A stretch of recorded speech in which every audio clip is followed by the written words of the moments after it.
I hear my next guest in the background. I see her moving around. Let me bring her on. We are joined with a guest that people have been asking for. It's like, when is Margaret coming back? When is Margaret coming back? Margaret Kimberley.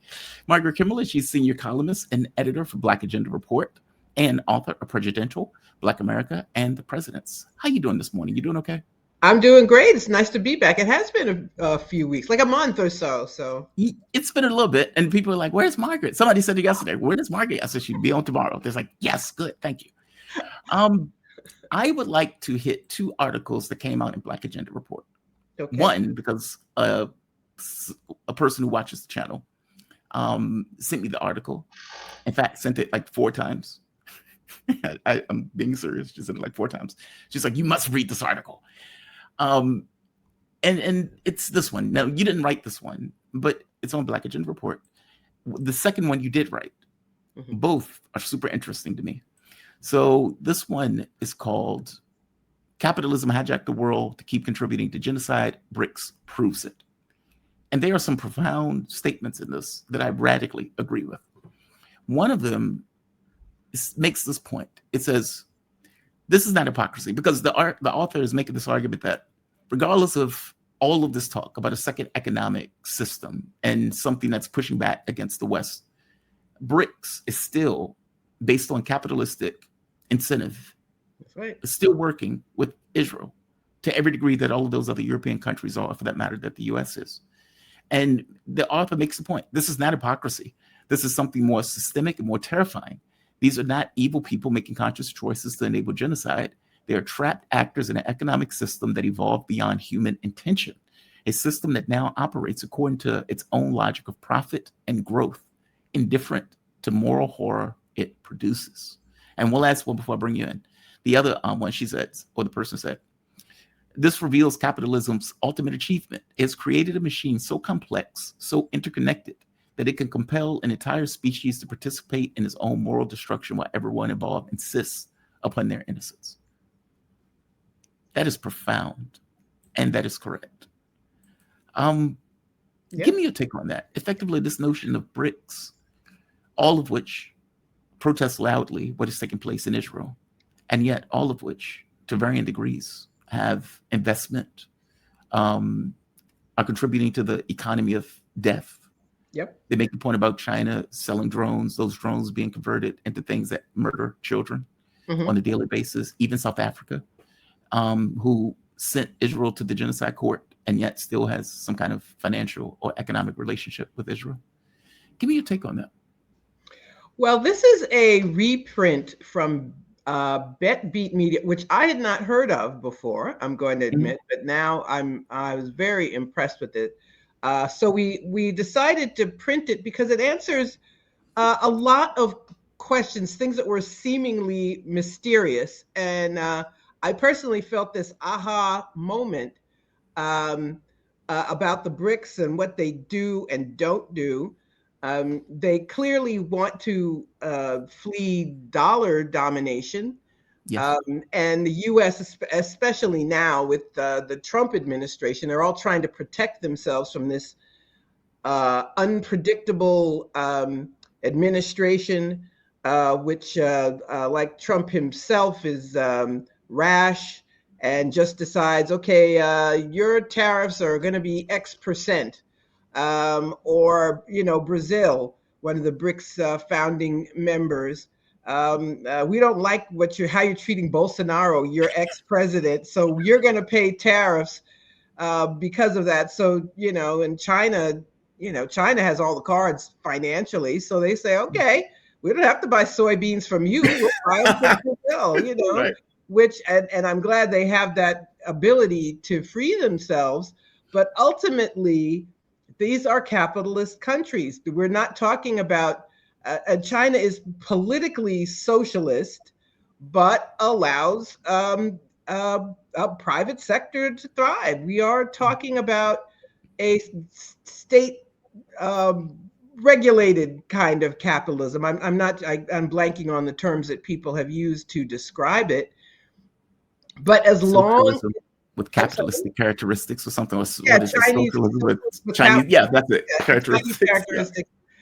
But but China can be taken to task, and and the rest of us can just ask, why does no one stand up to Israel? Why is Israel with impunity murdering thousands of people, starving them to death? Who is going to stop them, and why hasn't anybody done that? And the answer is, it's all about the money. It's all about the money, and we have a system that supports them, that supports a lot of things that are wrong in the world. So we thought it was very important to have this amongst our reprints this week. I came to a realization, and I realized that my take on history was wrong. And it's a sad realization, but I think it's true. If Hitler didn't invade European states and just murdered Jews, nobody would have gotten involved. Like, we were given this myth that never again, this idea that as human beings, we just won't accept a genocide taking place. As human beings, it is like morally repugnant for something like that to take place and for states to stand by and let it happen, let alone in the way that the US effectively helps pay for it. 70%, if I'm not mistaken. But that's the wrong lesson. I mean, we made that a big issue because we were fighting Germany and we wanted to nail them down on this issue. You've invaded these other states. You've caused the war. There are 30 million Russians that are dead as a result. There are X number of Americans, Brits, French, et cetera, et cetera. We're going to make this hurt, and we're going to make this a stamp that we're going to put on you that you were a genocidal state. That was the wrong lesson. And I think this is a really good example of that being the wrong lesson. All of these states are realists. And from their point of view, they have the economic interests that they want to see maintained. And so, whereas if we look back on history and we say, okay, what were the companies that were working with the Nazis? Well, there's a negative intent that we put on them. Like, those companies are repugnant. That's a depraved act. That's not the way it's working, though, in practice. The world is still working with Israel. There may be one or two states, Iran, Yemen, who've been just flat out heroes in this. But everyone else has still go to the trough and still work with them as if they were any kind of normal state. Well, yes. And I think we need to say this is not the first genocide either since World War II.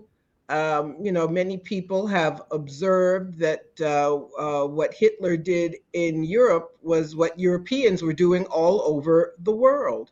Yes. Hitler is considered this, number one evil of all time in history because of what he did to Europeans.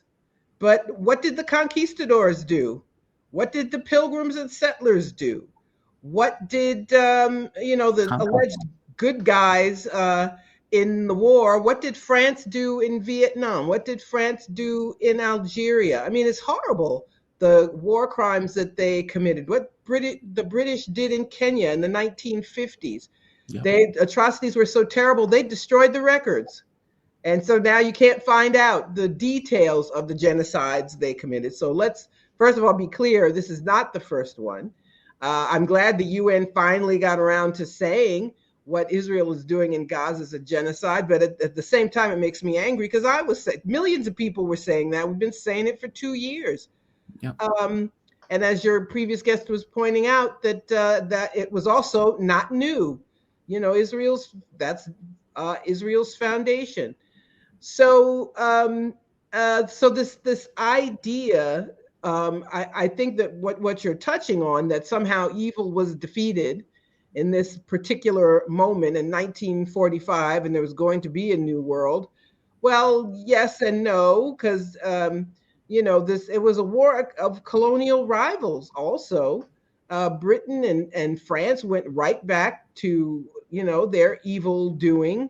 The U.S. emerged as the hegemon and got to do what it wanted to do, and there were countries which thwarted them. The Chinese Revolution, for example, it stands out. But it was not the watershed moment we were told that it was. Yeah. And the collapse of the Soviet Union, I think, exacerbated what was already true. So now Russia's a capitalist country, very much so. for 30 years now. So it's an economic force in the world. It's a military force in the world. But how different are its politics? I mean, it did defend Syria. When I think of Syria, I get so depressed. But because they were bogged down in Ukraine, they couldn't help Syria, and so that coup collapsed the government. And now you have the jihadists that the U.S. and the West use as proxies are now running Syria and have relations with Israel. It's horrible what happened. But I'm rambling a little bit. But I think you're absolutely right. This idea that 1945 was a seminal moment, but not in the way we thought. So we have these BRICS, and they want a multipolar world. They want to get away, it's true, from the maniac United States, this rogue state, more rogue now with the current president and his own peculiarities. But still, as long as capitalism reigns, a nation like Israel can still do what it wants to do. And that's why the world has not come, aside from talking, there has not been the collective action that there should be against Israel. Yeah, I got to be honest, that surprised me. That's what I'm saying. My take on history was wrong. I did not think that this could take place. I was legitimately surprised. And as you point out, or as the article points out, all of these states, even though they have loud condemnations, it doesn't affect what they do. I mean, I love the way he puts it, saying, despite the fact that they're what the UN literally detailed as a genocide, sexual abuse, starvation, murder, all of these things being detailed very clearly by the United Nations, and most likely will be also detailed by the ICJ when they finally get around to making their ruling on genocide. But it doesn't affect anything. Like that's just amazing to me. It doesn't affect behavior. It's amazing. Like, it's astonishing. What do you say to people who, when you bring up BRICS, and they would say, well, you shouldn't criticize BRICS because, they're trying to get a different economic union. And Russia and China and India and South Africa, they're trying to do something different, and they're trying to construct a new world. And because they're trying to construct a new world, they are above and beyond any sort of criticism. And ultimately, it's the U.S. fault. So any problem or anything that takes place needs to take place in the U.S. What do you say to people who make that argument? Well, anybody can be criticized. No one's sacrosanct. Yeah. And even countries which you may respect otherwise, may support their actions otherwise, you can still question. It's like human beings. There's nobody above being questioned. This idea, I think many people are so desperate to have some counterweight to the U.S. that whenever it appears, feel like they cannot have any critique of these other states. And you can. Of course you can. Does China need Israel? I mean, China's this economic colossus. Does it really need Israel? I mean, suppose they didn't do business with Israel anymore. Would their economy be impacted? But, so I believe these questions can and should be asked, and you can make demands of anyone. Israel should be cut off from the rest of the world. Israel should not be able to participate in the Olympics or the World Cup. Speaking of South Africa was treated in the last years of the apartheid state, Israel should be banned. BDS, boycott, divest, sanction. And Israel should be treated as a rogue state by the entire world and should be cut off politically, financially, culturally, in sports, in every way possible. So that's should be the demand. And nobody should shrink from it. And these countries aren't perfect. No one's perfect. It's, look what Brazil played a role in took the lead role in occupying Haiti in the early O's, which was a disaster for Haiti. So when people talk about, and Lula was president at the time, he was this great leftist hero. Well, he wasn't in Haiti, And I think and people should say that. At the same time, I'm glad that, China can cut the U.S. out and get soybeans from Brazil, and then tell Donald Trump to go F himself. But that doesn't make either of those countries some a paragon of virtue. People still, I think, personalize too many things, like personalizing Hitler, like or saying Xi Jinping has done great things for China. Yes, he has. But we have to be very careful and not idealize any individual or any state. So I think it's a good conversation to have. Yeah, they're just states. They're just countries. I mean, I don't get this thing of, we criticize the United States all the time, and we live in the United States. Well, usually I'm in the U.S. Well, you know what it is. People are so angry about the United States and the collective West and all the horrible things they've been responsible for. So I think there's this desire. Can't anybody stop this horrible rogue state? And when other countries don't, there's I don't know, I think there's a hesitancy to criticize these countries at the other pole. And we want to see a multipolar world. That's the best thing for humanity. But it doesn't make those countries perfect or beyond reproach. Agreed. The other article is an article you wrote.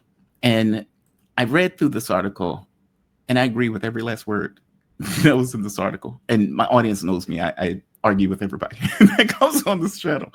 So for me to say, yes, this is dead on. The article, Black Agenda Report, is called White Power. And this is so prescient considering what is happening right now with Trump. And to give context, Donald Trump is claiming that Antifa, an organization that doesn't exist, is the rationale for him to effectively crack down on what he is going to consider speech. Now, part of this, you can look at Colbert. You can look at, what is his name? Not Brian Kilmeade. You can look at Jimmy Kimmel, who just took place, where Jimmy Kimmel said effectively they're trying to force this notion on the left, and this guy is most likely a MAGA guy. Okay, that's not sufficient to get somebody fired. And yet it was sufficient because Donald Trump effectively threatened to pull the license for the organization. This is Rolling Stones talking about Kimmel getting fired. It says, in the hours leading up to the decision to pull Jimmy Kimmel, two sources familiar with the matter said senior executives at ABC, its owner Disney, and affiliates convened emergency meetings to figure out how to minimize the damage. Multiple execs felt that Kimmel had not actually said anything over the line. Two sources say that the threat of Trump administration's retaliation loomed. And so they effectively snatched him off air. This is while Brian Kilmeade has openly called for the mass murder of homeless people on air, on Fox, whereas he gently rubbed the Trump administration and MAGA. All right. One last point for this. After all of this talk about implementing First Amendment rights and everything else and saying we're going to fight for the First Amendment, we believe in the First Amendment, you get Trump putting out this tweet. If I can find the tweet right here. I am pleased to inform our many USA patriots that I am designating Antifa a sick, dangerous, radical left disaster as a major terrorist organization. I will also be strongly recommending that those funding Antifa be thoroughly investigated in accordance with the highest legal standard of practices. Now, again, Antifa is not an organization. It doesn't exist. No, it doesn't exist. It's like people think that somebody has the word Antifa on their office door or on their letterhead, that somebody calling themselves Antifa. It's anti-fascism. It's a very old term. It does not refer to any particular group or person, but it's part of Donald Trump's imagination. But what makes it so you can sneer and snicker that he's going to attack an organization that does not exist, but he's going to attack the left. Right. That's what it means. That is what it means. The left are, and everybody's going to be called left. You know, when I say leftist, I have an idea in my head of anti-imperialism, anti-capitalism. But for them, left is going to be anybody who disagrees with them, anybody who tries to challenge them, and everyone will be called Antifa that they don't like. And, you know, in this taking people off the air, They're scared of Trump, and that's white power. And no one has stood up to him. Um, the big networks. I mean, people who seem to be powerful, big law firms, television networks, Ivy League schools with billionaires on their boards. All of the liberal class has folded up like a cheap lawn chair to Trump, to white power. One of the points I made in my article is that Trump does things that are seemingly illogical. For example, I mentioned the tariff war with China, and China deciding to buy from agricultural products from other countries, so they get soybeans from Brazil and cattle from Australia. And you would think that the U.S. would say, well, let's not hurt our people. And all these farmers who are now, we see them on social media crying, praying that Trump is putting them out of business, putting them out of business by targeting their workers. Agricultural work is done by immigrants, many of whom are undocumented. And past Republican presidents would protect those people. They'd say, we're going to crack down on immigration, but we can't hurt our farmers. Not Trump.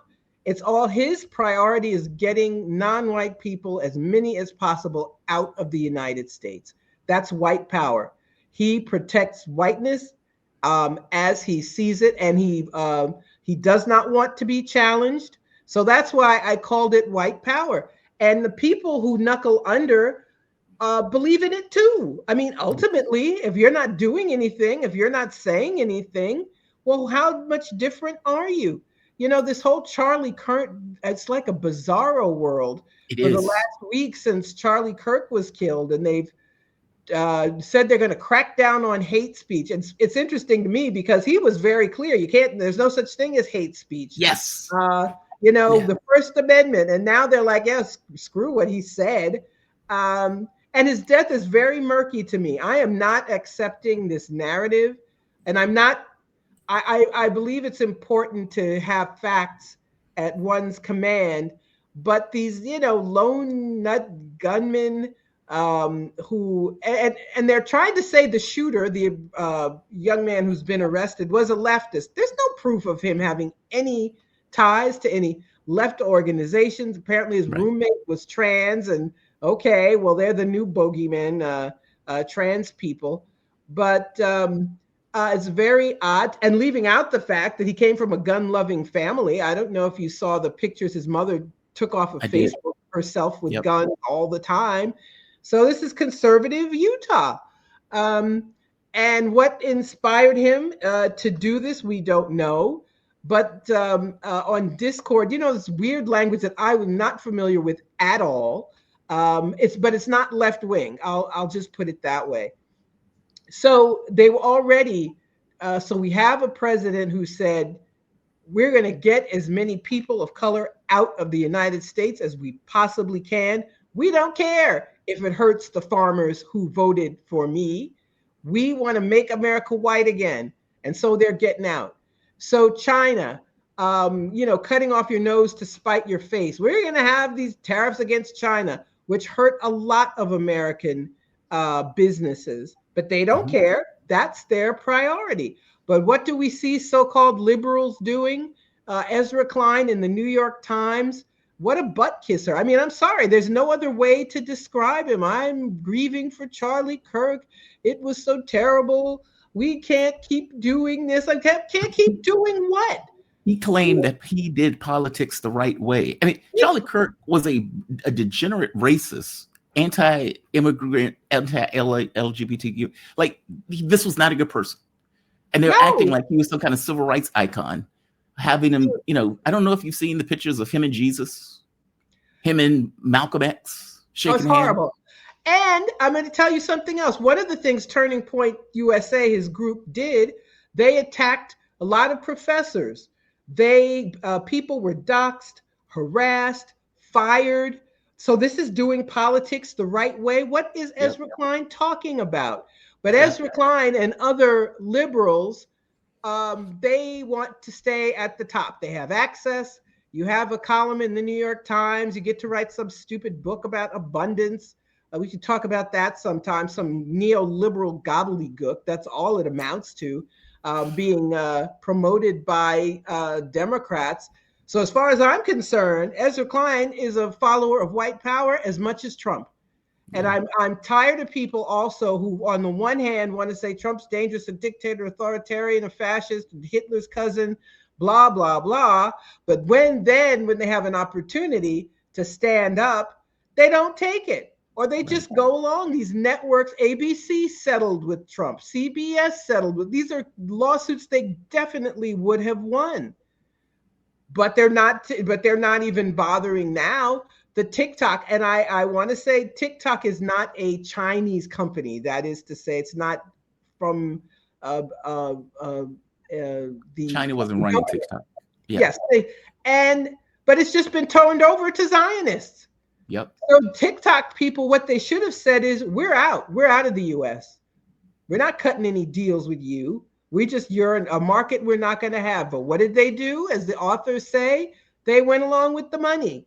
So now it's completely a Zionist organization. And I want to say something else about Trump. I had a semi-argument with a friend about Trump, still back in 2017. Trump's listening to Putin. I said, listen, the foreign government that controls Trump is Israel. Yes. His chief of staff worked for Netanyahu, I recently found out. Susie Wiles. Yes. So that's what we're talking about, this naked power, this white power structure. And it's a white power structure. The big law firms and the big colleges, Berkeley out in California just turned over the names of 160 people who had some vague accusation of being anti-Semitic, meaning they participated in Palestine solidarity actions or anti-Israel actions. They just gave these names over to the U.S. government, didn't tell the people their names had been turned over for weeks. That's white power. So I think that's something that cannot be forgotten, that might makes right and white makes right. And everybody who doesn't stand up is complicit.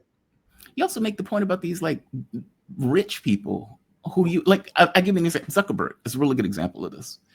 All of these people go and sit, kiss the ring, and you would think that, okay, well, these people were liberals under the Democrats, and now all of a sudden under a fascist. And I'm calling him a fascist because that's the way he's acting at this point. If you are going to say, we are going to define certain speech as anti-Semitic, and we will make that definition. Now, keep in mind, this is the same guy, same habitual liar that murdered 11 Venezuelans in a boat and claimed, well, they were drug dealers, which makes no sense. The notion that you're going to drive a speedboat from Venezuela to the U.S. with 11 people in it, as opposed to, it doesn't make any sense on his face. But that doesn't matter, though. He just says it. So this same habitual liar is going to be the one who makes the determination of what's anti-Semitic speech versus not, or criticism of him. And all of these things are supposed to be off limits. Zuckerberg going there and on the hype mic saying, hey, I didn't know the number you wanted me to give. Zuckerberg is a billionaire many times over. And yet he still feels the need to do that. And it's not just Zuckerberg. Many of those people were effectively going there, kissing the ring. And as you pointed out, the university, that sucks. You would think that the university has a responsibility to the kids at the university.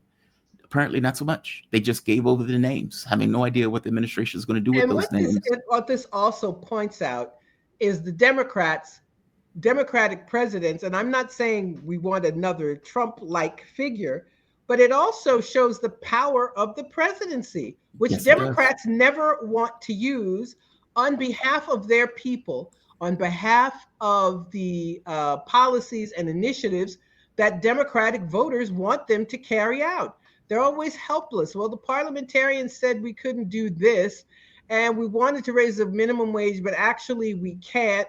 And oh my God, we can't pass Build Back Better. Now we have a president who's bypassing Congress altogether, just bypassing them, even his own party, with executive orders. He says, I'll see you in court.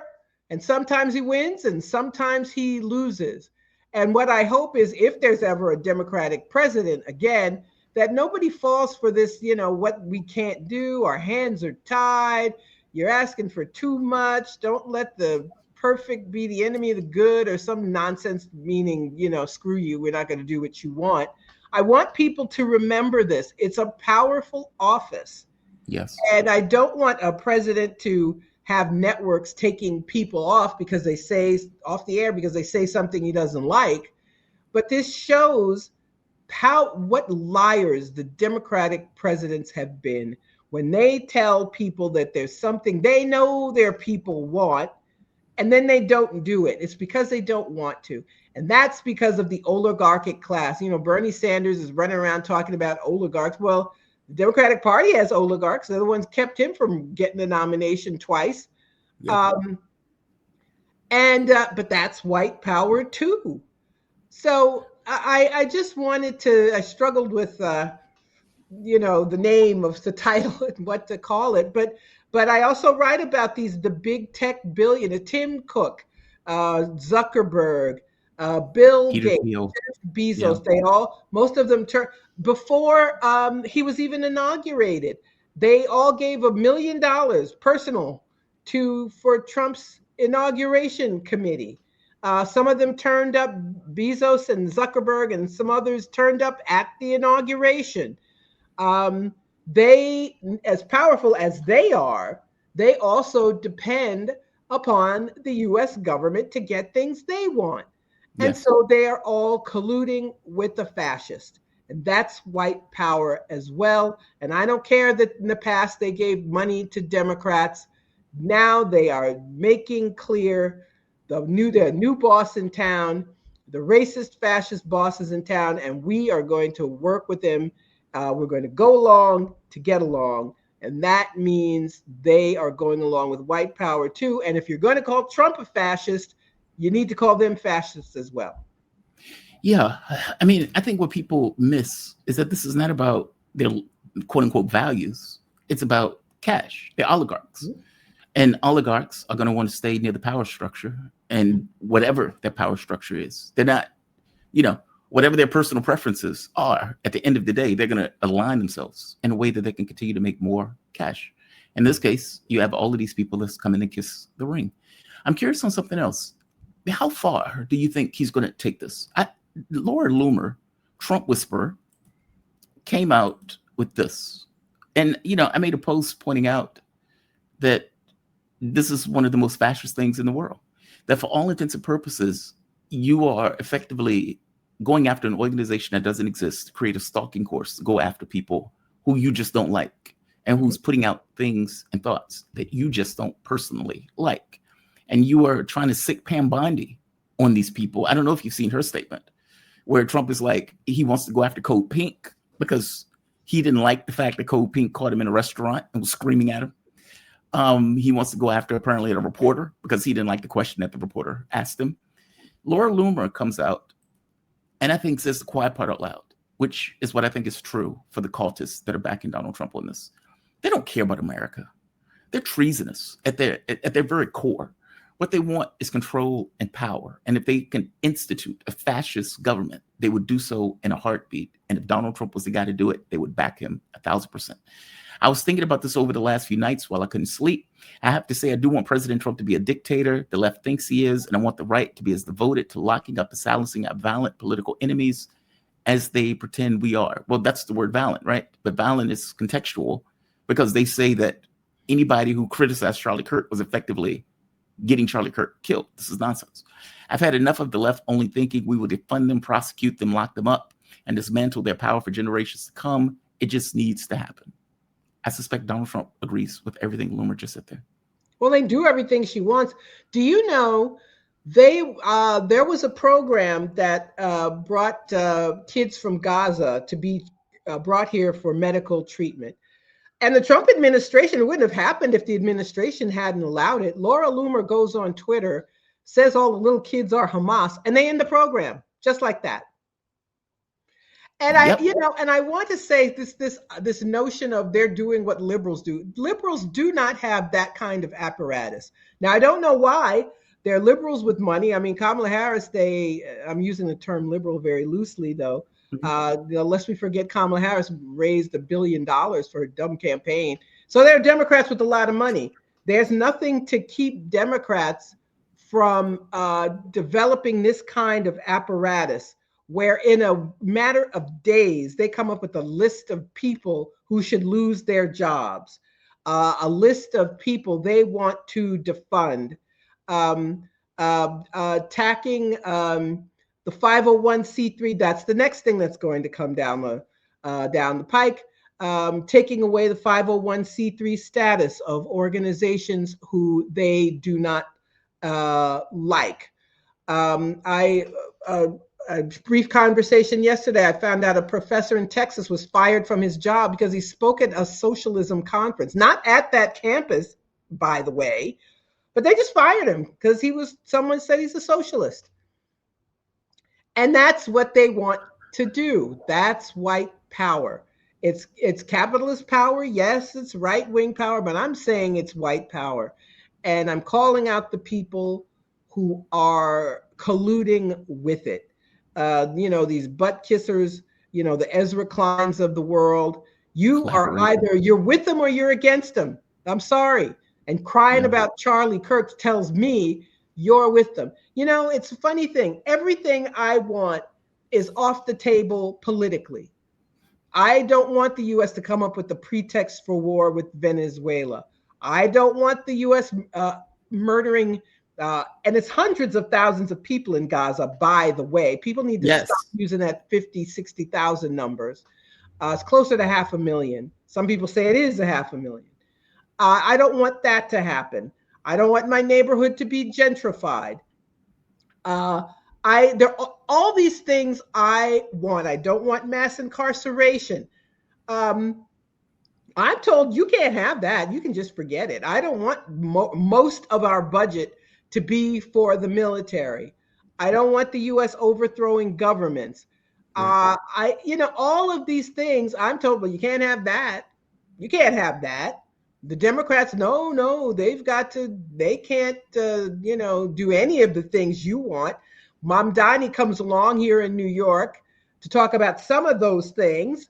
And we're told, well, rich people don't want him, so you can forget that. And now that it looks like he's going to win, the rich people are trying to co-opt him. Bloomberg met with him. Some of the billionaires now giving him money.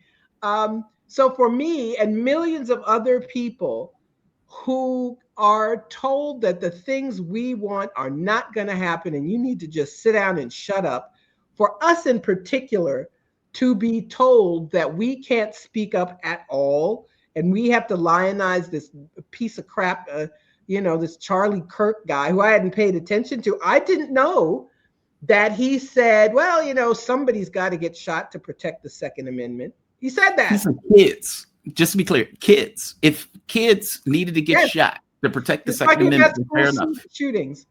Yeah. And, that he said he didn't like empathy. It's a new age term. It's very damaging. I don't like empathy. Well, don't tell me to be empathetic when about him. So his death is being used we're all going to be treated like this Antifa that exists in Trump's imagination. And for some of the major law firms in the country to have signed these agreements with Trump, that they will have pro bono clients of his choosing. Yes.